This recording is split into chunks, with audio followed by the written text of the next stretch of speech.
اسی لیے بزرگان اکرام فرماتے ہیں کہ علم کے دو حصے ہیں، ایک علم سینہ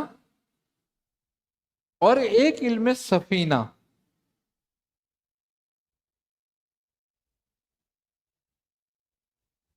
آسان لفظوں میں کہیں اس کو تو ایک علم وہبی اور ایک علم کسبی۔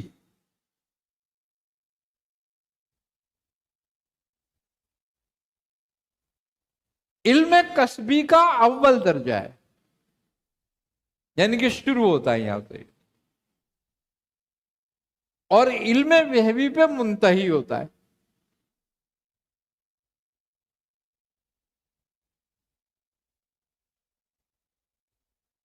اب وہ لوگ جو علم کسبی کرتے ہیں، علم کا کسب کرتے ہیں، اب وہ تحریر تقریر میں لگ جاتے ہیں، علم حاصل کرتے ہیں، اس سے آگے نہیں بڑھتے۔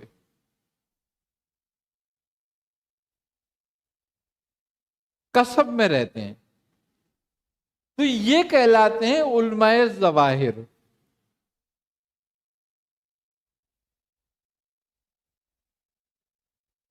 مگر وہ لوگ جو کسب بھی کرتے ہیں اور پھر علم وہبی بھی تلاش کرتے ہیں اور اس کو بھی اپناتے ہیں، اس کا بھی اختیار کرتے ہیں اور اس پر بھی کمال پہ پہنچتے ہیں، یہ کہلاتے ہیں اولیاء اللہ۔ یہ اصل وارث الانبیاء ہے۔ کیوں؟ انبیاء کا علم مکتب کا نہیں ہے۔ کسی نبی نے مکتب سے علم حاصل نہیں کیا۔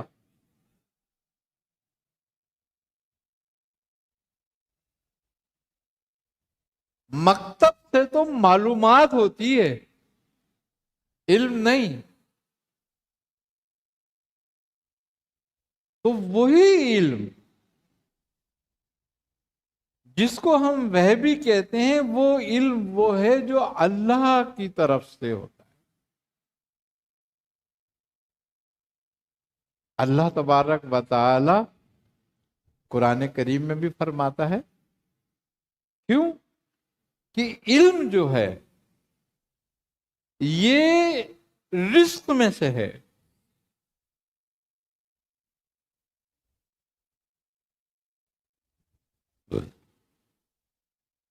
خود حاصل کرنے والی چیز نہیں ہے۔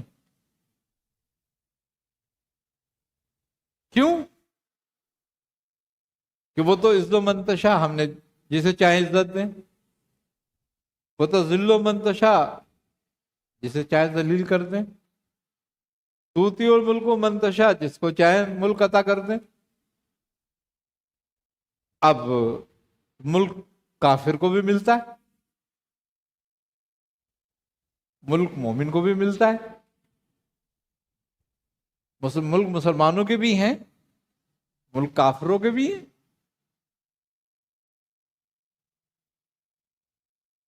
ہے نا یہ بات؟ اسی طریقے سے وہ تو عز و منتشا، ہم جسے چاہتے ہیں عزت دیتے ہیں، وہ تو ذل و منتشا، جس کو چاہتے ہیں ذلیل کر دیتے ہیں۔ اسی طریقے سے من علم ہی اللہ بما شاء، جسے چاہتے ہیں جتنا علم عطا کر دیتے ہیں۔ وہ یہودی و منتشا، جس کو چاہتے ہیں ہدایت دے دیتے ہیں۔ ہدایت کی بھی دو حالتیں ہیں، یہی بات ہے۔ جس طرح علم کی دو حالتیں ہیں، اس طرح ہدایت کی بھی دو حالتیں ہیں، ایک ہدی للمتقین اور ایک ہدی للناس۔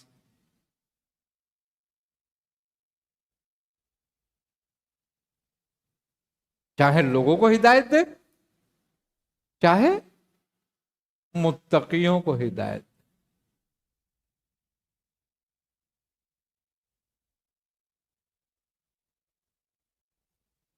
سبحان الذی خلق الازواج، ہم نے ہر چیز کو جوڑے سے پیدا کیا.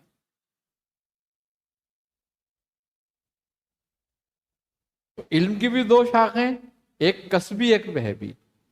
اب من علم الا بما شاء جو ہے یہ وہبی ہے، یہ سب کو نہیں ملتا.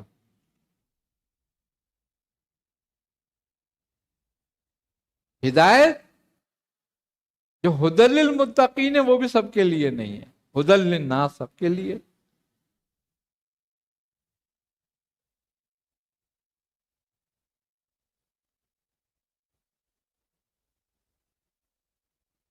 آئی نا سمجھ میں بات؟ اب وتعز من تشاء، ہم جسے چاہتے ہیں عزت دیتے ہیں. یہ بھی دو قسم کی ہے.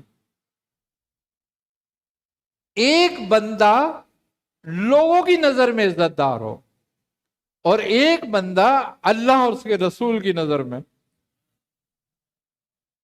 تو اصل اس کو عزت ہے جو اللہ کی نظر میں عزت دار ہے،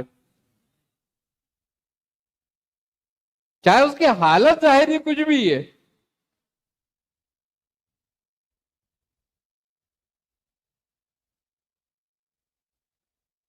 یہ سمجھنے ہیں کہ عزت،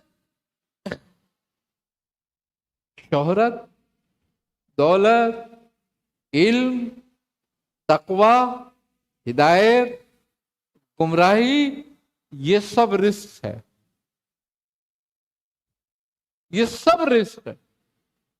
اچھے دوست، اچھے استاد، اچھے ٹیچر، اچھے پڑوسی، اچھی بیوی، فرما بردار بچے، یہ سب رزق ہے.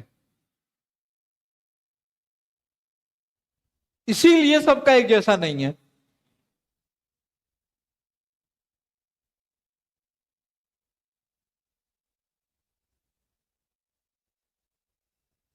اب اگر ہم کسی شر میں، کسی پریشانی میں، کسی مصیبت میں مبتلا ہوتے ہیں تو وہ کسی اور کی وجہ سے نہیں ہوتے،